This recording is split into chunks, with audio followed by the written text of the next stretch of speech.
मुल्क के दीगर शहरों की तरह नौकोट में भी आल पाकिस्तान वापडा hydro workers union sub division Naukot की जानिब से मरकज़ी कायद अब्दुल लतीफ़ निज़ामानी की खसूसी हिदायत पर नौकोट के चेयरमैन अब्दुल वहीद बुरगड़ी की क़यादत में वापडा मुलाजमिन ने दफ्तर की तालाबंदी करके एहतजाज मुजाहरा किया।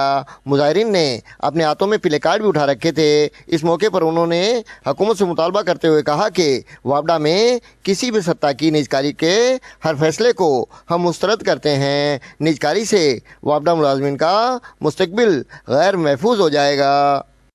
अस्सलाम वालेकुम। जीअं त अॼु जेको असांजो एहतजाज आहे, असांजे कायद हाइड्रो यूनियन जो जेको बानी आहे असांजे अब्दुल लतीफ़ निज़ामानी जी क़यादत में असां उनजी कॉल ते अॼु ऑफिस में तालाबंदी कई आहे।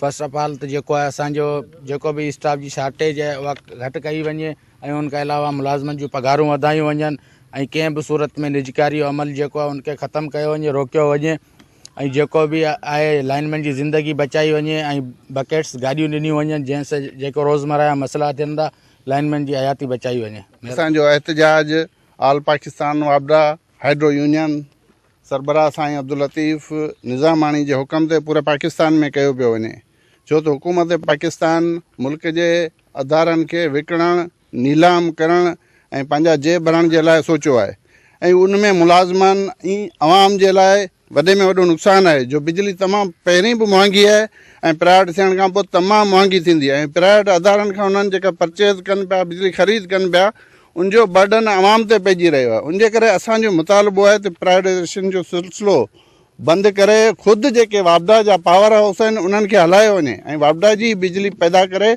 चवण ते ऑफिस जी तालाबंदी कई आहे, स्ट्राइक कई आहे त वापडा जी निजकारी न कई वञे ऐं स्टाफ जी कमी पूरी कई वञे, महांगाई जे हिसाब सां पघारूं वधायूं वञनि ऐं सामान ॾिनो वञे।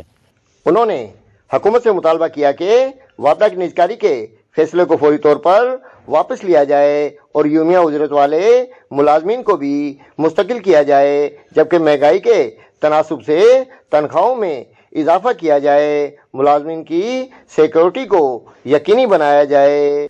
मलिक इस्लाम, वश न्यूज़, नौकोट।